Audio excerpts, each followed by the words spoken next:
13वें अध्याय का दूसरा भाग का शेष।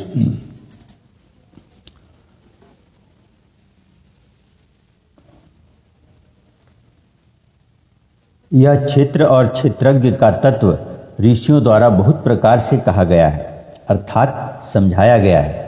और नाना प्रकार के वेद मंत्रों से विभाग पूर्वक कहा गया है तथा अच्छी प्रकार निश्चय किए हुए युक्ति युक्त ब्रह्म सूत्र के पदों द्वारा भी वैसे ही कहा गया है। हे अर्जुन, वही मैं तेरे लिए कहता हूँ कि 5 महाभूत अर्थात आकाश, वायु, अग्नि, जल और पृथ्वी का सूक्ष्म भाव, अहंकार, बुद्धि और मूल प्रकृति अर्थात त्रिगुणमयी माया भी, तथा 10 इंद्रियां अर्थात श्रोत्र, त्वचा, नेत्र, रसना और घ्राण एवं वाक, हस्त, पाद, उपस्थ और गुदा, एक मन और 5 इंद्रियों के विषय अर्थात शब्द, स्पर्श, रूप, रस और गंध, तथा इच्छा, द्वेष, सुख, दुख और स्थूल देह का पिंड एवं चेतनता और धृति। इस प्रकार यह क्षेत्र विकारों के सहित संक्षेप से कहा गया। हे अर्जुन, श्रेष्ठता के अभिमान का अभाव, दंभाचरण का अभाव, प्राणी मात्र को किसी प्रकार भी न सताना और क्षमा भाव तथा मन वाणी की सरलता, श्रद्धा भक्ति सहित गुरु की सेवा, बाहर भीतर की शुद्धि, अंतःकरण की स्थिरता, मन और इंद्रियों सहित शरीर का निग्रह, इस लोक और परलोक के संपूर्ण भोगों में आसक्ति का अभाव और अहंकार का भी अभाव एवं जन्म, मृत्यु, जरा और रोग आदि में दुख दोषों का बारंबार विचार करना, पुत्र, स्त्री, घर और धन आदि में आसक्ति का अभाव और ममता का न होना, तथा प्रिय अप्रिय की प्राप्ति में सदा ही चित्त का सम रहना अर्थात मन के अनुकूल तथा प्रतिकूल के प्राप्त होने पर हर्ष, शोकादि विकारों का न होना,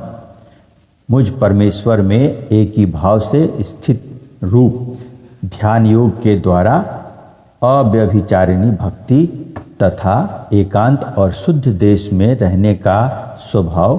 और विषयासक्त मनुष्यों के समुदाय में प्रेम का न होना,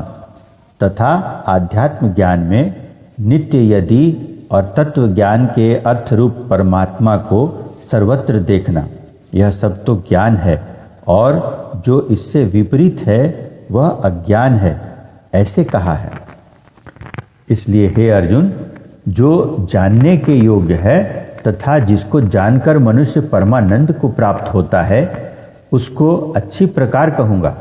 वह आदि रहित परम ब्रह्म अकथनीय होने से न सत कहा जाता है और न असत ही कहा जाता है, परंतु वह सब ओर से हाथ पैर वाला एवं सब ओर से नेत्र, सिर और मुख वाला तथा सब ओर से श्रोत्र वाला है,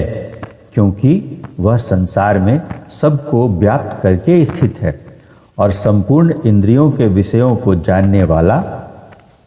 वो है, परंतु वास्तव में सब इंद्रियों से रहित है तथा आसक्ति रहित और गुणों से अतीत हुआ भी अपनी योग माया से सबको धारण पोषण करने वाला और गुणों को भोगने वाला है, तथा वह परमात्मा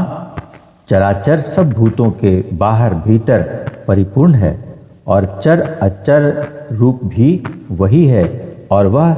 सूक्ष्म होने से अविज्ञेय है तथा अति समीप में और दूर में भी स्थित वही है, और वह विभाग रहित एक रूप से आकाश के सदृश परिपूर्ण हुआ भी चराचर संपूर्ण भूतों में पृथक पृथक के सदृश स्थित प्रतीत होता है, तथा वह जानने योग परमात्मा विष्णु रूप से भूतों को धारण पोषण करने वाला और रुद्र रूप से संहार करने वाला तथा ब्रह्मा रूप से सबका उत्पन्न करने वाला है। वह ब्रह्म ज्योतियों का भी ज्योति एवं माया से अति परे कहा जाता है तथा वह परमात्मा बोध स्वरूप और जानने के योग्य है एवं तत्व ज्ञान से प्राप्त होने वाला और सबके हृदय में स्थित है। इसलिए हे अर्जुन, इस प्रकार क्षेत्र तथा ज्ञान और जानने योग्य परमात्मा का स्वरूप संक्षेप से कहा गया। इसको तत्व से जानकर मेरा भक्त मेरे स्वरूप को प्राप्त होता है। हे अर्जुन, प्रकृति अर्थात त्रिगुणमयी मेरी माया और जीवात्मा अर्थात क्षेत्रज्ञ, इन दोनों को ही तू अनादि जान और राग द्वेषादि विकारों को तथा त्रिगुणात्मक संपूर्ण पदार्थों को भी प्रकृति से ही उत्पन्न हुए जान, क्योंकि कार्य और कारण के उत्पन्न करने में हेतु प्रकृति कही जाती है और जीवात्मा सुख दुखों के भोक्तापन में अर्थात भोगने में हेतु कहा जाता है। परंतु प्रकृति में स्थित हुआ ही पुरुष प्रकृति से उत्पन्न हुए त्रिगुणात्मक सब पदार्थों को भोगता है और इन गुणों का संग ही इस जीवात्मा के अच्छी बुरी योनियों में जन्म लेने में कारण है। वास्तव में तो यह पुरुष इस देह में स्थित हुआ भी पर अर्थात त्रिगुणमयी माया से सर्वथा अतीत ही है। केवल साक्षी होने से, उपद्रष्टा और यथार्थ सम्मति देने वाला होने से, अनुमंता एवं सबको धारण करने वाला होने से भर्ता, जीवन रूप से भोक्ता तथा ब्रह्मादिकों का भी स्वामी होने से महेश्वर और शुद्ध सच्चिदानंद घन होने से परमात्मा, ऐसा कहा गया है। इस प्रकार पुरुष को और गुणों के सहित प्रकृति को जो मनुष्य तत्व से जानता है, वह सब प्रकार से बरतता हुआ भी फिर नहीं जन्मता है, अर्थात पुनर्जन्म को नहीं प्राप्त होता है। इसलिए हे अर्जुन, इस परम पुरुष परमात्मा को कितने ही मनुष्य तो शुद्ध हुई सूक्ष्म बुद्धि से ध्यान के द्वारा हृदय में देखते हैं तथा अन्य कितने ही ज्ञान योग के द्वारा देखते हैं और अपर कितने ही निष्काम कर्म योग के द्वारा देखते हैं, परंतु इनसे दूसरे अर्थात जो मंद बुद्धि वाले पुरुष हैं, वे स्वयं इस प्रकार न जानते हुए दूसरों से अर्थात तत्व के जानने वाले पुरुषों से सुनकर ही उपासना करते हैं, अर्थात उन पुरुषों के कहने के अनुसार ही श्रद्धा सहित तत्पर हुए साधन करते हैं और वे सुनने के परायण हुए पुरुष भी मृत्यु रूप संसार सागर को निसंदेह तर जाते हैं। इसलिए हे अर्जुन, यावन मात्र जो कुछ भी स्थावर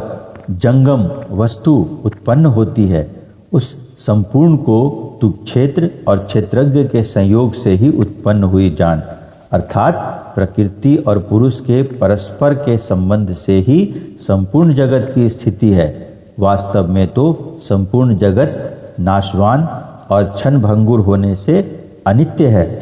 इस प्रकार जानकर जो पुरुष नष्ट होते हुए सब चराचर भूतों में नाश रहित परमेश्वर को संभाव से स्थित देखता है, वही देखता है, क्योंकि वह पुरुष सब में संभाव से स्थित हुए परमेश्वर को समान देखता हुआ अपने द्वारा आपको नष्ट नहीं करता है, अर्थात शरीर का नाश होने से अपने आत्मा का नाश नहीं मानता है। इससे वह परम गति को प्राप्त होता है। और जो पुरुष संपूर्ण कर्मों को सब प्रकार से प्रकृति से किए हुए देखता है, अर्थात इस बात को तत्व से समझ लेता है कि प्रकृति से उत्पन्न हुए संपूर्ण गुण की गुणों में बरतते हैं तथा आत्मा को अकर्ता देखता है, वही देखता है। और यह पुरुष जिस काल में भूतों के न्यारे न्यारे भाव को एक परमात्मा के संकल्प के आधार स्थित देखता है तथा उस परमात्मा के संकल्प से ही